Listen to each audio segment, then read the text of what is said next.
Skinflick, a Dave Brandstetter mystery, Book 5. Author, Joseph Hansen. Publisher, Open Road Integrated Media. Narrator, Eric Aust. In memory of Dr. Dreadful, who left too soon. Chapter 24. He tried to tell his father, "You can't criticize me, I only did the same thing you did." But his father was dead, and he couldn't form the words anyway. He heard the sounds he made, no more than mumbling. His father faded into the dark. Dave heard a squeak of rubber soles. A door clicked open. Light struck his eyelids, and he opened his eyes. The light was hard, dazzling, painful. It glared off white walls. A big bottle hung above him with blood in it. A tube drooped down to him from the bottom. The bottle glittered. He shifted focus. A nurse, plump, middle-aged, no makeup, rimless glasses gleaming, looked at him from the foot of a white bed. Then another face came between him and her. A ginger-mustached young man in a tan uniform. "Brandstetter, who shot you?" "Passed out. Drove off the road." "Did I?" The words came out of him very faintly, but his diction was back. "Tackleberry. Billy Jim." "Loss of blood," the officer said. "Tore up your arms. Why did you get blood all over your car for? That's a beautiful car. Brand new. Why didn't you phone for help?" Dave raised his arm to look at his watch. The arm was wrapped in white. The watch wasn't on it. "What time is it? Dear Christ, how long have I been here?"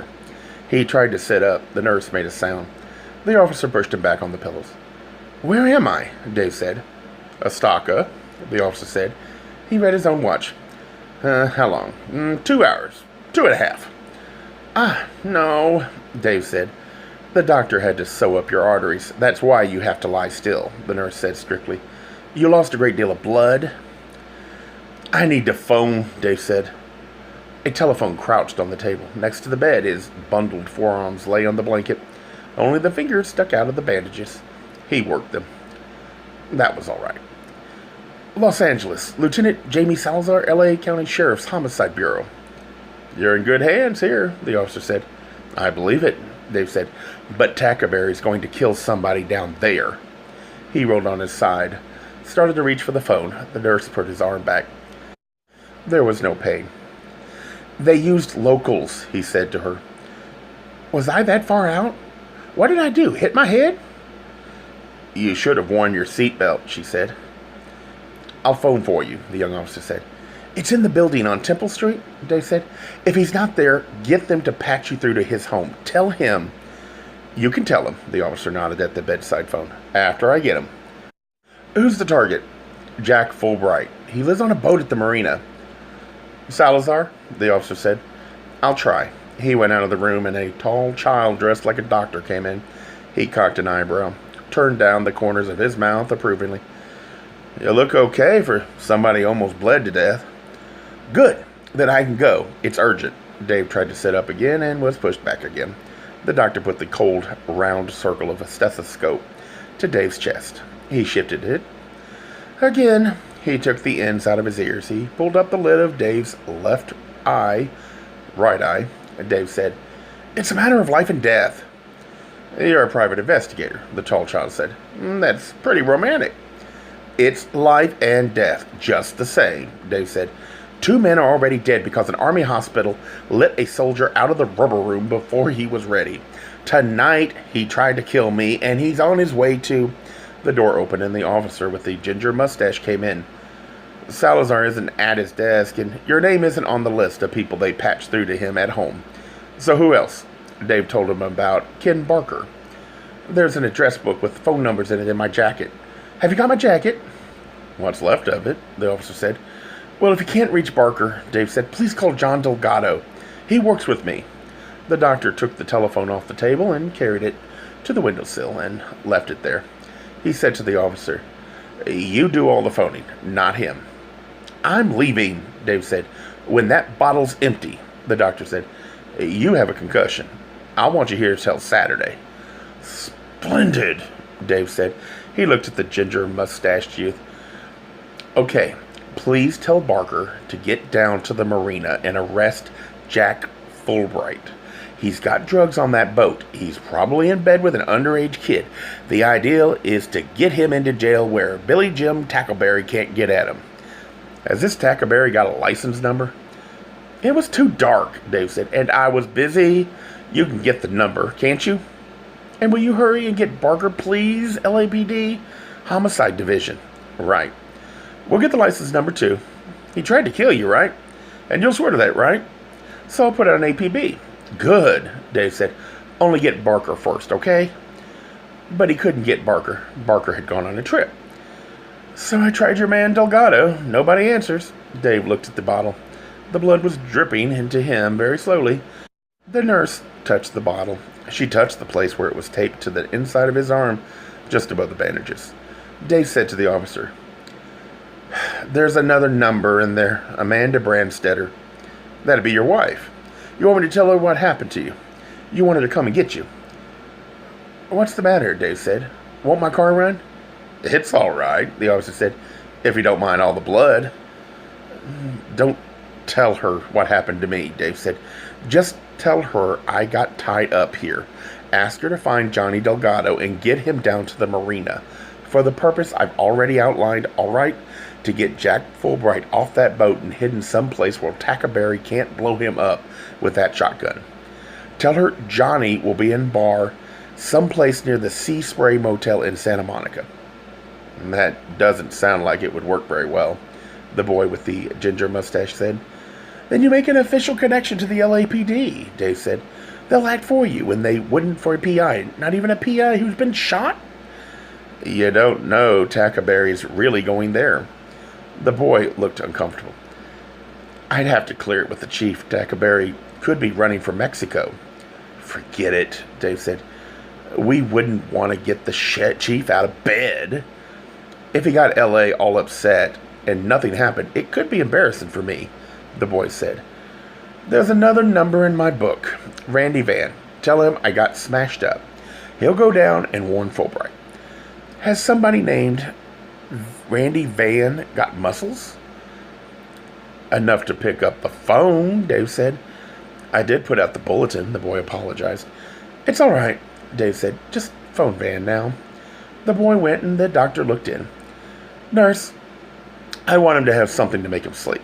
She left, rubber soles squeaking. Dave detached the two from his arm. His watch, wallet, and keys were in the drawer of the table that had held the phone.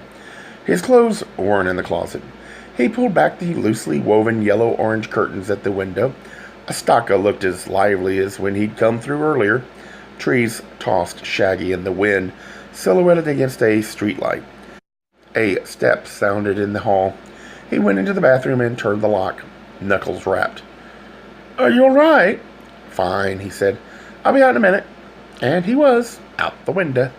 The short, starchy hospital garment tied in the back wasn't what he'd have chosen to travel in, but it was all there was. And the citizens of Astoka weren't lurking. By now they'd have switched off the TV and gone to bed. He rounded a sharp stucco corner of the one-story hospital, and there was the parking lot, in the moving shadow of a tree. The Triumph waited for him. The blood on the leather bucket seat had dried in the hot wind. It crackled when he sat on it. The carpet under his bare feet was spongy, sticky. Blood had splattered the instrument panel and the windshield. The steering wheel was crusty with it. He drove into the street. The swinging traffic light showed red, but he ignored it. The big waterside restaurants loomed up dark out of their spotlit landscaping. Wide windows, glossy black mirrors. The condominium stood up tall and black against the stars. His watch said it was almost 3. He was dizzy and sick, and his arms hurt. It was cold here, and damp, and he shivered. He stopped the car at the gate to the parking lot, where the live-aboard people left their cars. The candy-striped steel pole across the entry was snapped off. He looked at the little white gatehouse. He thought no one was in it, and then he saw the big foot that stuck out the door. He left the Triumph. The guard's hat was over his face. He was folded awkwardly on the cramped floor. His hand was on the butt of his holstered revolver. A bloody hole was in his chest. Dave stood over him and used the telephone. Then he ran across the parking lot. He ran out the pier. The tender soles of his feet kept picking up pebbles and making him limp. He kept brushing them off. The boats all slept dark on their tethers, lifting a little and falling a little with the lift and fall of the tide. It was deadly quiet. Light streamed up out of the companionway that opened from the deck of Fulbright's powerboat. Dave swung aboard. He went down the companionway. No one was in the room with the couches and the bar, but the door in the bulkhead was open to the sleeping cabin. He saw the blood first, and then Fulbright's body, naked halfway into the washroom, where no light burnt. He touched the body. It was almost cold. He turned to get away from the blood smell, the slipperiness of the blood underfoot, and he heard splashing. He went up the companionway. Below, over the side, someone feebly coughed. Someone retched seawater. Someone tried to call out. It came to Dave as a moan. He peered down into the water. Light fell from the portholes of the forward cabin, but it only wavered in the water and showed him nothing. The weak splash came from further astern. He went back there. The light that reached out here from the parking lot was just bright enough to make the black water hard to see. He blinkered his eyes with his hands. "Where are you?" he shouted. "Help!" A white thing floated below. A rope lay on the polished planks. He lowered it. "Help! Can you grab that?" He wound it around an upright and knotted it. The rope. "Grab it!" But nothing was happening. Even the feeble splashing had stopped. He heard bubbles break. He went over the rail. The water was cold. The white thing drifted near him, sinking. He groped out for it. Cold human flesh. He grappled for a hold, found limp arms, a hard, round skull. He needed to breathe, and he let go and surfaced and heard far-off sirens. He smiled, filled his lungs, and went under again. This time he got hold of the white figure and kicked, and the two of them shot to the surface. His arms were around the rib cage from the back, and there was no sign of breathing. Clumsily, one-armed, he pushed at the water, bumping the slippery, curved hull of the boat. Trying to reach the pier, the water deafened him. He heard the sirens. The water deafened him again. The water had soaked through the bandages. The pain from the salt was bright and fierce. He struck a piling with his head. He grabbed the piling and clung onto it. He took a deep breath and shouted, and he felt the pier shake with running feet. It was Randy Van in a soaked white eyelet dress with long smear of tar on it. He lay on the white pier planks and looked pale green and dead, except for his legs. The flesh of his legs were lacerated and oozed blood. Paramedics worked over him in green coveralls, nightmare figures in the light from the open hatch of Fulbright's boat. One of the paramedics, a plump black with rolls of fat at the back of his neck, had his mouth over Randy's mouth. A white one, a shell-rimmed glasses set astride his hips. Pressing hands to his lower chest, somebody wrapped Dave in a blanket and asked him what was funny. Dave couldn't tell him how Randy would enjoy the situation if he knew about it. Dave's jaws seemed to be locked. It was cold. He was shivering so hard it felt as if his joints would come apart. He wished they had more blankets. Randy made a sound. Water came out of his mouth. His eyelids fluttered. The torn legs kicked weakly.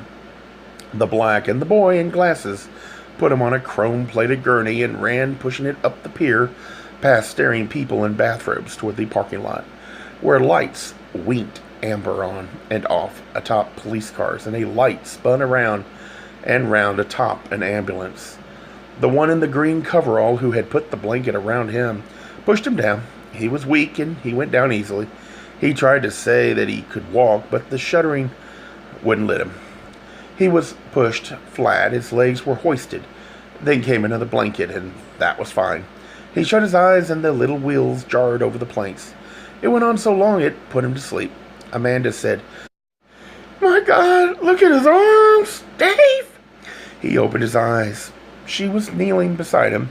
She had on a little pearl gray derby. He said, "What the hell are you doing here? I only asked you to find me." Delgado swayed above her, unshaven eyes, bloodshot, shirt tail out. His speech was thick. "To get me down here to rescue Fulbright, only I couldn't find the fucking boat. All I did was get lost. I'm sorry, Dave." Not half as sorry as Fulbright, Dave said. Ken Parker said they caught Billy Jim and Charlene in Chatsworth. It was the APB from Estaca that did it. He wore a sheepskin coat, leather side out. I'm sorry they shunted your call off. I wasn't on any trip. I'm glad everybody's sorry, Dave said. Why didn't you say you were hurt? Amanda said. I'm all right, Dave said. It was 200 miles from here. What could you do? They were wheeling the gurney toward the gaping doors of the ambulance. The legs folded with a mild clacking sound, and for half a second, he was airborne. Stop looking so scared, he called back to her. I'll follow you, she called. The ambulance doors slammed shut. It was bright inside. The fat black paramedic hung up bottles of plasma. The siren moaned into life. The engine thrashed. The ambulance began to move. The black found a vein inside Randy's elbow and shoved a big, bright, hollow needle into it. He did the same to Dave. That place in Dave's arm was bruised, and Dave passed out for a second. The tubes and bottles swung with the sway of the ambulance. Dave looked across at Randy. He wasn't corpse green anymore. He smiled wanly at Dave. Thank you, he said. Nice swim. I didn't plan for you to get shot up, Dave said. It was my own fault. I wasted time changing. Why a white eyelet dress? Dave asked. I thought the sensible thing for him to do would be put out to sea. I mean, wasn't that logical? And, well, what else would you suggest a young lady wear for a cruise on a warm summer night? A Gay Mysteries audiobooks. I think it is easy to hate a label, but a face humanizes the word. So this effort is twofold. To offer comfort to those like myself that your world didn't end because you don't fit into the view of acceptable society on both sides. And in hopes of helping those with family that are LGBTQ, that it doesn't mean we are aliens from the child they once knew.